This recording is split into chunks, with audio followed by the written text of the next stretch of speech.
Guys, isin po pala yung itsura ng mga nakikita natin sa mga dingding na nakasabit, na nakadagit sa dingding. Ayan po yun. Yan po yung itsura nila.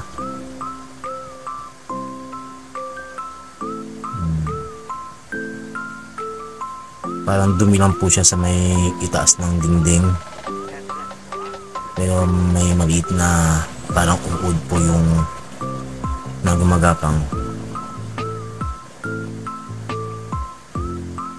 Yan po siya.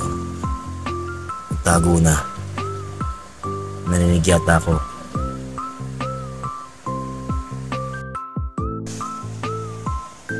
Ayan po yung mga nakasabit sa dingding.